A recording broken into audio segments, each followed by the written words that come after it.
Welcome back to the Explainers, CPA and CMA candidates. Today, we're zeroing in on a concept that is absolutely make or break for your exams and for mastering management accounting. We're going to figure out why the golden rules of cost behavior only work within very specific hidden boundaries. We are talking about the relevant range. Okay, let's dive right into this. Here's our roadmap for today. 1. The core cost rules. 2. Defining the relevant range. 3. Time and activity limits. 4. Breaking the boundaries. And 5. Exam pitfalls to avoid. Section 1. The core cost rules. We've got to set the baseline first. Look, before we start busting the myths surrounding these accounting laws, we have to make sure our baseline understanding is absolute rock solid. To do that, we need to quickly contrast the two foundational rules of cost behavior. You probably know these. On one side, fixed costs. By definition, fixed costs remain constant in total, but they vary indirectly or inversely on a per-unit basis. On the other side, variable costs. These do the exact opposite. They remain strictly constant per unit, but they vary directly and proportionally in total. This right here is the theoretical anchor for everything we're about to complicate. And this brilliantly illustrates our variable cost rule in action. Notice how perfectly the cost scales here. At 0 units, your total cost is 0. At 100 units, it's $1,000. At 1,000 units, it's $10,000. No matter what the total production is, that variable cost is locked in at a perfectly constant $10 per unit. The math is just beautifully predictable. Conversely, let's flip that and look at how a fixed cost behaves. Let's say you bought a $1 million assembly line. That total cost of $1 million is locked. It's completely unchanged overall. But look at the per unit cost. If you only pump out one single unit, your fixed cost for that unit is a staggering $1 million. Yikes. But if you ramp up production to 10,000 units, suddenly that exact same fixed cost is spread way out, drastically dropping to just $100 a unit. Moving to Section 2, defining the relevant range, or what I like to call finding the safe zone. All right, so here is the catch. Those perfect, predictable cost behaviors we literally just looked at, yeah, they only exist on a very specific map. This brings us to the formal definition. The relevant range is the expected range of activity within which per unit variable costs and total fixed costs do not change. Think of the relevant range as your safe zone. As long as you stay inside this bubble, your baseline cost assumptions behave exactly as expected. Total fixed stays fixed, per unit variable stays variable. But here is a massive, and I mean massive, conceptual takeaway straight from the text.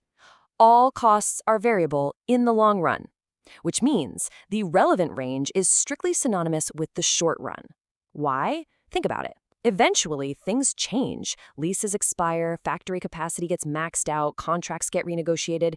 Given enough time, every single fixed cost is going to change, effectively making it variable. All right, Section 3, time and activity limits. Let's look at the dimensions of these boundaries. To ground this in the practical realities of a business, you've got to ask yourself, well, how long is the short run, really? Are we talking a month, a year? And when we talk about a range of activity, how much production is actually too much before those beautiful linear cost rules just completely fall apart? Well, the relevant range is basically governed by two dimensions. Step 1 is the timing component. Your fixed costs, like a factory lease, might be locked in right now, but hey, next year the landlord could totally hike up the rent. Step 2 is the activity level component. Your variable costs might be $10 a unit up to a certain maximum efficiency, but if you push your machines past their absolute limit, you might have to start paying double time for overtime labor, which completely changes your per unit cost. So, what exactly sets these borders? Take a look at these three main constraints: current manufacturing operations efficiency, agreements with labor unions, and agreements with suppliers. I actually like to think of the relevant range as a giant rubber band. It stretches to accommodate your business, but its maximum tension is strictly defined by these current, short-term operational realities. Section 4, breaking the boundaries. Welcome to the danger zone. Let's see exactly what happens to our pristine accounting rules when that rubber band actually snaps. Say you push right past your activity limit. Check out this example here. For units 1 through 10,000, your supplier charges you $10 per unit. Perfect. The variable cost rule holds up. But what happens at unit 10,001? Bam! Your supplier gives you a bulk discount, dropping the cost to $8 per unit. Just by pushing past that activity limit, you triggered a bulk discount which completely shatters that golden constant per unit rule we established earlier.